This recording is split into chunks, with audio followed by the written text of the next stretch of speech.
Olá, meus amigos, tudo bem com vocês? Hoje nós iremos conversar sobre mais um importante pensador da reforma religiosa.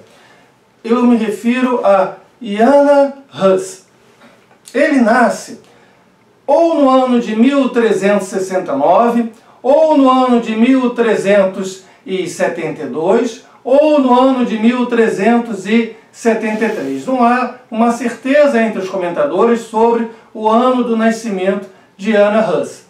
Mas ele vem a falecer em 1415, em 6 de julho. E já iremos explicar, porque sabemos dia, mês e ano do seu falecimento. Ele falece na cidade de Constança, que terá uma grande importância, e iremos comentar já também sobre isso. E ele nasce na cidade de Husinec, na Boêmia, Tchecoslováquia. Veja, o nome dele, isso é muito importante, eu estou pronunciando em tcheco, tá? Jan Hus. Agora, se você for fazer uma pesquisa pela rede, muito provavelmente você vai encontrar em inglês como John, tá? Em vez de Ana, John. E em português, em vez de Ana, você pode encontrar João. Com relação ao Hus, é H-U-S, que você pode também encontrar como H-U-S-S, que significa ganso. Então, se você for traduzir o nome dele todo para o português, seria João Ganso. Tá? Jan Hus, João Ganso. Por quê? A cidade dele, o local de nascimento, Husinec, significa terra dos gansos. Terra dos gansos. E ele escolheu como sobrenome uma abreviatura do seu local de nascimento. Foi uma escolha dele. Tá? O nome de batismo é João.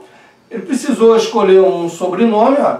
Eu nasci em Husinec, cidade dos gansos, então vou me chamar Hus, tá? Ganso. E era assim que ele era tratado pelos amigos, pelos conhecidos, como o Ganso. Ele é filho de camponeses da Boêmia, tá? E estudou. Tá? Os pais colocaram ele para estudar desde cedo. Ele se formou em artes, que hoje nós entenderíamos mais como letras. E também se formou em teologia. Ele foi ordenado sacerdote no ano de 1400, um padre pela Igreja Católica Apostólica Romana. Também atuou como professor de filosofia, teologia. Ele foi reitor, primeiro da Faculdade de Filosofia, isso logo no começo, lá de 1401, 1402, e depois reitor da Universidade de Praga, isso por volta de 1409. Então, professor e reitor, tá? A Universidade de Praga também é conhecida como Universidade Charles, ou Carlos, se você preferir. E ele foi pregador na igreja de Belém. Quando eu falo Belém, eu já estou traduzindo para o português o nome da igreja, né? A igreja de Belém. Foi acusado de heresia no ano de 1412, por causa das suas ideias. Ele foi julgado, foi preso e acabou ficando preso na cidade de Constança por cerca de 7 meses. Depois ele foi queimado em uma fogueira, em 6 de julho de 1415. Por isso que eu falei que a gente sabia o dia, o mês, o ano do seu falecimento. Que ele morreu queimado numa fogueira após esse julgamento e 7 meses preso. Veja bem, no ano de 1414 foi organizado o Concílio de Constança, para resolver a questão do cisma do Ocidente, ou também conhecido como cisma papal. O que foi isso? Vamos lá. Esse concílio, na cidade de Constança, ele durou 4 anos. Né? É que, veja, havia, na época, 3 papas. É porque, veja, quando a Igreja Católica Apostólica Romana vai se formando aos poucos, você tem em cada cidade um bispo. A sede do Império Romano era em Roma. Era ali que você tinha um imperador que dominava vastas terras.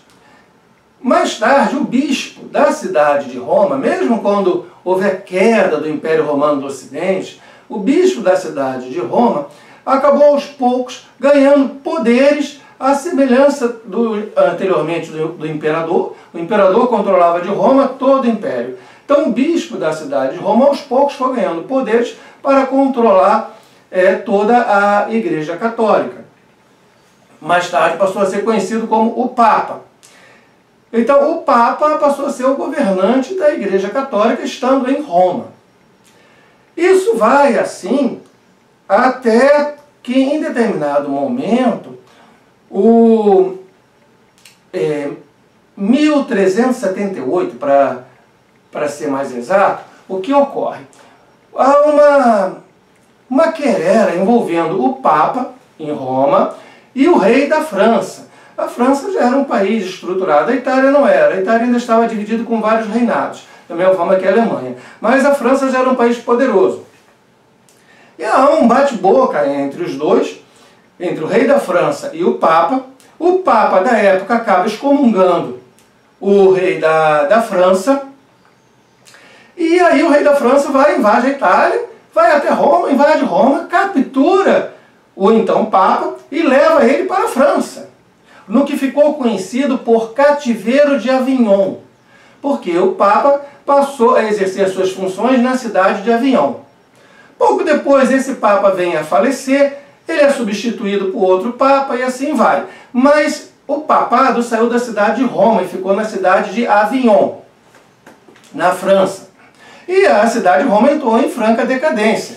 Imagina, você que é brasileiro, imagina se nós tirássemos hoje a presidência do Brasil de Brasília e trouxéssemos ela de volta aqui para o Rio de Janeiro.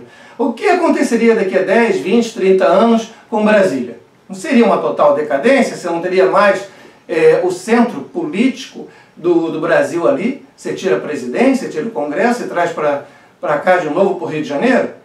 Então foi o que aconteceu com Roma. Entrou em franca decadência. E o papado ficou em Avignon.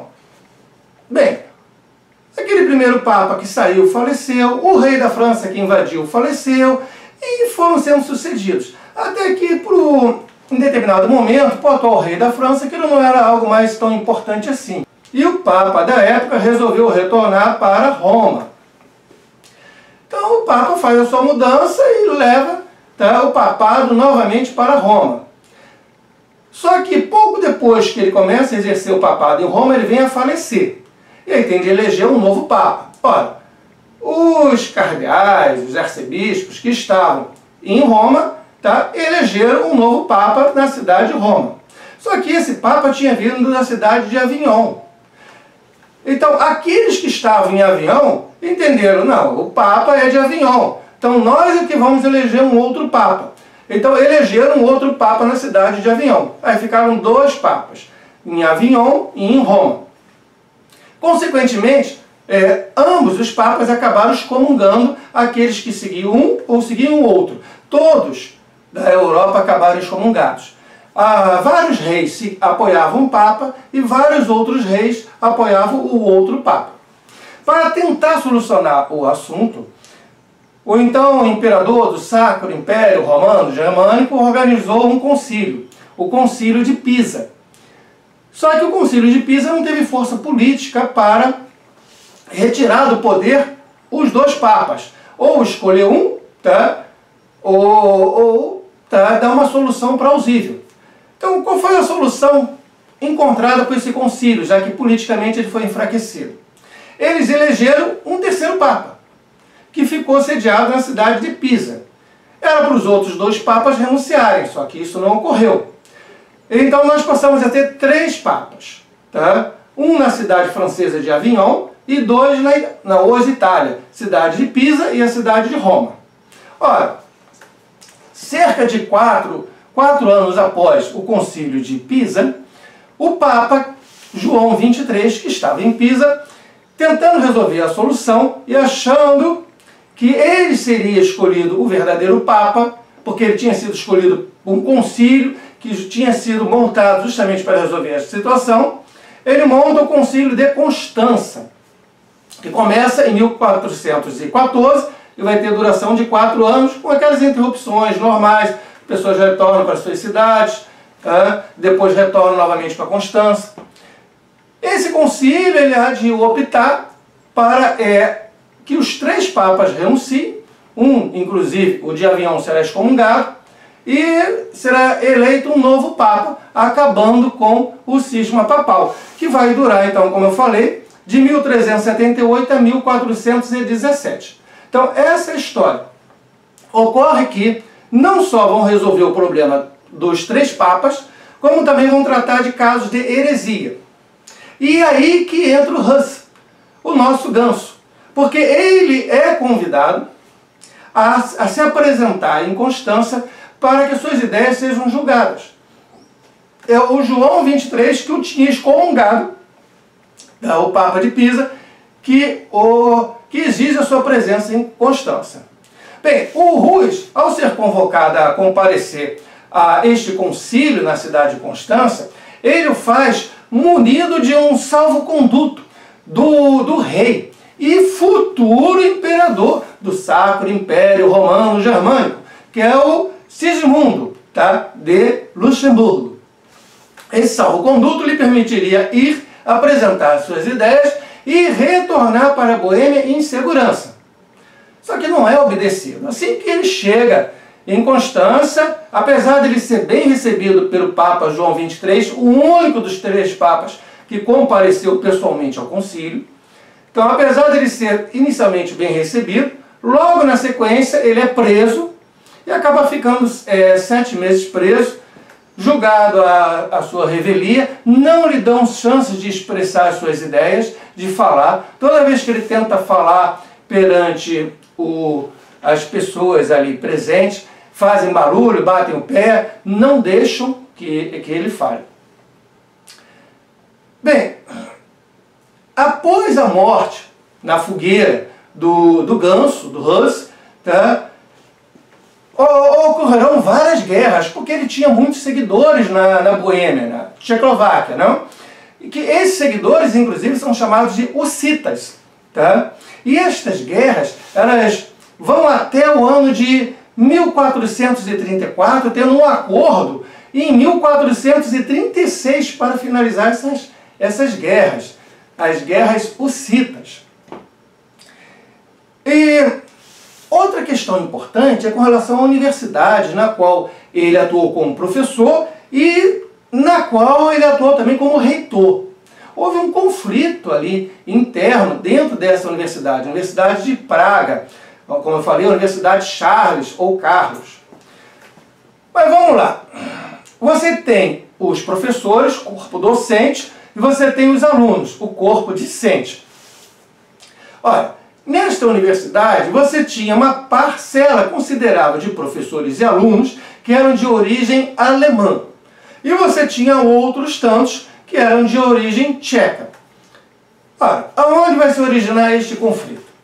Primeiro, de modo acadêmico, questões filosóficas. Os professores e alunos de origem alemã, eles se entendiam como nominalistas. Olha, gente, eu vou falar de nominalismo e realismo, mas não vou explicar aqui. Existe um outro vídeo no canal que é sobre os universais. Lá eu explico, porque isso tem a ver lá com as ideias perfeitas de Platão e também com o ser em Aristóteles, da forma como isso entrou no período medieval e foi ali tratado. Então, o certo seria, para se aprofundar, ver a playlist Sócrates, Platão e Aristóteles e a playlist Filosofia Medieval. Mas nós temos dentro da playlist Filosofia Medieval um vídeo que é Os Universais, que aborda especificamente esta questão, que é uma questão ontológica, a questão dos universais. Se, por exemplo, a ideia homem, a palavra homem, se ela tem concretude, existe, em essência, se é só uma palavra que eu pronuncio, se ela tem uma realidade concreta em algum lugar, ou se ela depende das coisas que eu observo. Existem várias variações. Pois bem, Não vou entrar nesse tocante aqui, veja o vídeo que eu recomendei. Mas porque seria um tempo considerável se fosse falar disso. Pois bem, os professores alemães eram nominalistas. E eles tinham uma visão sobre os professores e alunos tchecos como se eles fossem antiquados e até mesmo bárbaros. Não estavam atualizados com a última moda em voga nos grandes centros sobre as questões de filosofia, as questões de teologia. Tá? Não, são pessoas ultrapassadas, têm um pensamento ultrapassado. Já, por sua vez, os tchecos, lá da Boêmia, tá? Eles se viam como realistas. E veja, eles se encantaram com o pensamento do Wycliffe, John Wycliffe. Teremos um vídeo sobre ele aqui no canal. Ele é mestre da Universidade de Oxford, tá, na Inglaterra. Ora, anos antes, as ideias de John Wycliffe foram trazidas para a Boêmia por Jerônimo de Praga, isso no ano de 1402.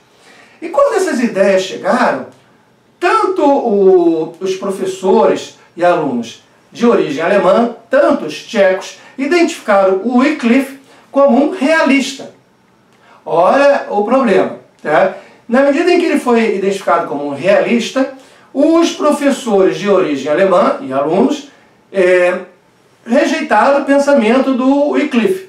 Já os tchecos, eles adoraram, eles ficaram realmente encantados com o pensamento desse mestre de Oxford. E veja, era um mestre respeitável de um grande centro universitário, que era Oxford, então, que reconhecia o que eles defendiam, que era o realismo. Então eles não eram aqueles caras ultrapassados, não. Um cara lá de Oxford defende o que eu defendo aqui. É a mesma coisa. Então aí começou o conflito de base acadêmica, que teve consequências. Teve inclusive agravamento. Porque veja, lembra que eu falei dos 3 papas que haviam na época? Pois bem, o rei Venceslau, ele tinha os seus interesses com relação ao seu governo, ao apoio ou não de um ou outro papa. Então ele exige que os professores e alunos da universidade se coloquem de forma neutra. Ele exige neutralidade em relação ao conflito papal da época. Olha, vocês não vão apoiar nenhum dos 3 papas. Tá? Quero neutralidade.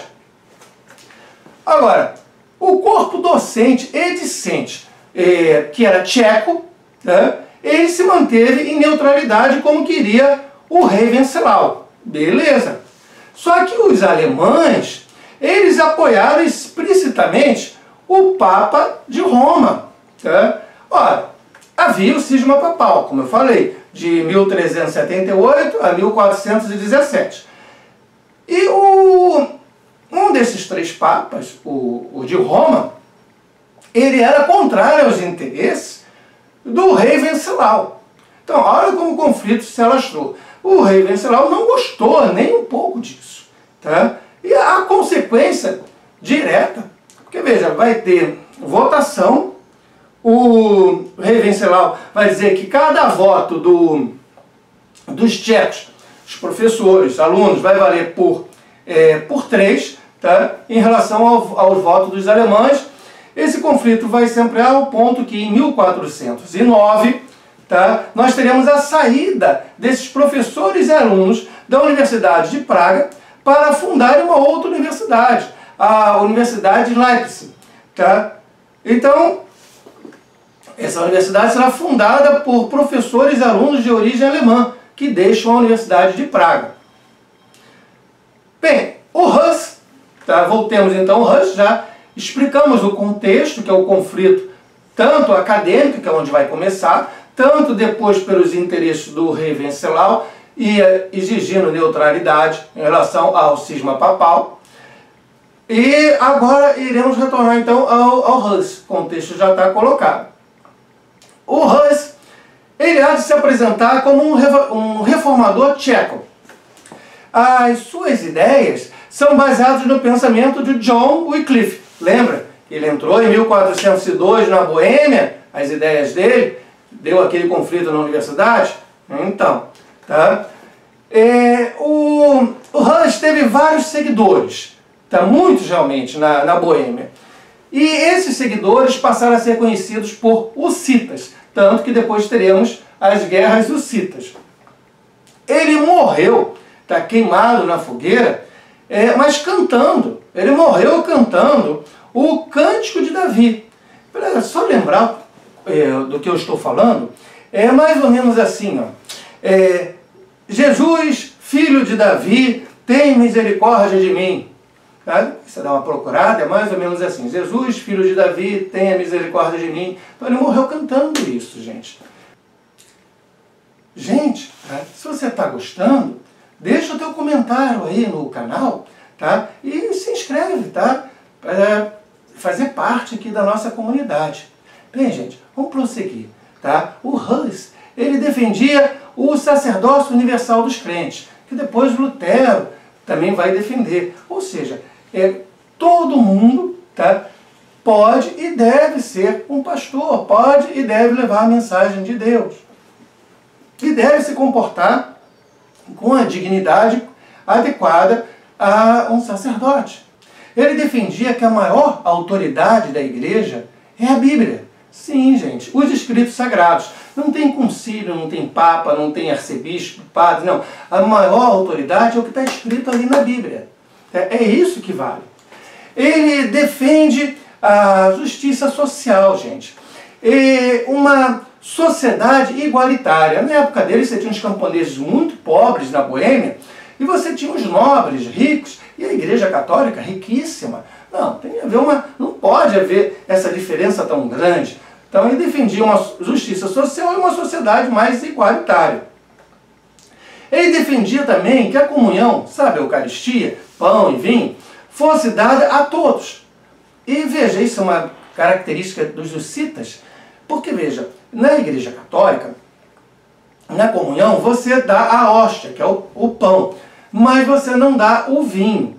Havia a ideia de que o vinho poderia ser não ser tratado adequadamente pelas pessoas do povo. Tá? Então o vinho não era dado. Nas igrejas hussitas, o vinho era também distribuído entre os fiéis. Você tinha a hóstia e você bebia também do vinho. Então todo mundo deveria comungar, tanto o pão, tanto o vinho. Ele há de criticar o poder da igreja em prol da justiça social. E os escritos sagrados, gente, são a maior autoridade em questões de fé. E ele há de repudiar os tribunais de inquisição e também os juízes terrenos. Não, tá? Eu devo basear meu julgamento nos escritos sagrados, e não num tribunal, num concílio, tá? Em qualquer tipo de juiz aqui, não. A igreja, as questões de fé estão, tá, na Bíblia, nos escritos sagrados. E ele há, da mesma forma que o Lutero, mais tarde, criticar a venda de indulgências. O que é isso, gente? Indulgência era autorizada pelo Papa, vinha a assinatura dele, você poderia pagar algumas moedas de prata, e comprar um papel assinado que dizia que você ia ficar menos anos no purgatório. E dependendo de quanto você pagasse, você ia ficar mais próximo do paraíso, ou já entrava direto no paraíso, nem passava pelo purgatório. Tá? Então essa era a venda de indulgências, para arrecadar dinheiro. Na época do Hus, o Papa de então estava em guerra, ele precisava de dinheiro para pagar exércitos para fazer guerra. O Papa de Roma, tá? Na época do Lutero, a questão com as indulgências é que o Papa da época do Lutero estava construindo a igreja a catedral, melhor dizendo, a catedral de São Pedro. Beleza, gente?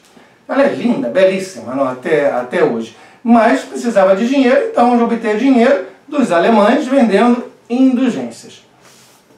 Ele critica a enorme riqueza da igreja diante da existência da pobreza, então muito presente nos camponeses da Boêmia, a região na qual ele estava localizado. E as pregações de Hus, tá? A missa por ele rezada, e também ele entendia que a Bíblia, os escritos sagrados, deveriam ser na língua do povo. No caso dele, ele está se referindo à língua tcheca. Tá? Por quê? Na época, tanto a missa, as pregações, a Bíblia, era tudo em latim. Você ficava lá sentado na missa, escutando o padre falar, mas você não entendia nada. Tá? Poucas pessoas sabiam ler na sua língua de origem. Imagina ler em latim. Como é que você ia ler a Bíblia? Não ia ler a Bíblia.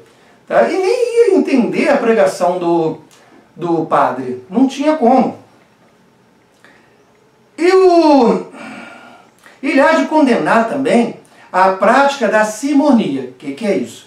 Simonia era a venda de cargos eclesiásticos.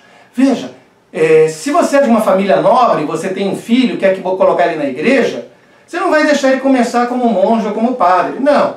Você compra o cargo de bispo, arcebispo, você dá para ele, olha, você vai ser bispo de uma boa cidade, uma cidade com poder, com status, com dinheiro, você vai ser o bispo dali. Gente, até o cargo de papa foi vendido, gente, tá? Sim, por banqueiros poderosos lá na Itália, da época. Então, isso é simonia, é você vender cargos eclesiásticos. Ele não concordava com isso. Da mesma forma que mais tarde o Lutero.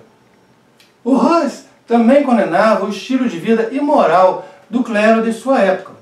Veja, tanto ali na época dele, tanto mais tarde como Lutero, os padres, os bispos, tinham as suas mulheres, tinham filhos, só que não era uma coisa oficial. Tinha, inclusive, anos mais tarde, Lutero vai relatar a existência de prostíbulos específicos só para atender o clero. Então o Hus, ali, ele já se mostra totalmente contrário a essas práticas imorais. Não, isso não é condizente com o comportamento esperado do clero. E ele entendia que o religioso devia levar uma vida simples, uma vida de pobreza e de humildade, tá? Imitando a Cristo, não, gente? Coerente com os ensinamentos das Sagradas Escrituras. Analisando os fatos de sua época, como eu falei, o cisma papal, havia 3 papas, todo mundo na Europa havia sido excomungado, porque pelo menos um daqueles papas tinha te excomungado, não tinha jeito, já que cada papa excomungava aqueles que já estavam seguindo e apoiando o outro papa.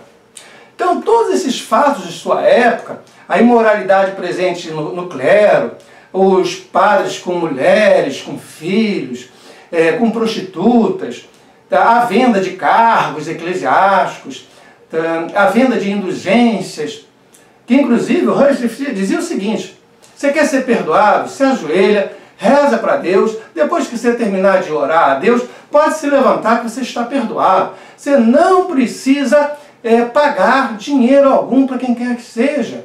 Tá? Se você comprar indulgências, isso não vai, na verdade, representar que você está comprando a sua salvação. Não. Tá? Sua salvação vem de dentro. Então tudo isso, todos esses fatos de sua época, segundo Hus, era um indício da vinda do anticristo. Ele há de defender a justiça social, como eu já falei. O fim da exploração e da miséria a qual estavam submetidos os camponeses da Boêmia, que eram bem pobres, realmente, bem explorados. Ele há de exercer uma forte influência na fixação da ortografia e na reforma da língua literária tcheca. Já explico isso.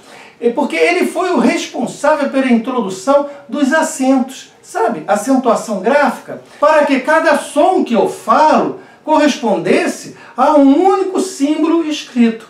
Então ele tem também, além do aspecto religioso, esta grande importância em relação à ortografia, a forma de se escrever, tá, na língua tcheca.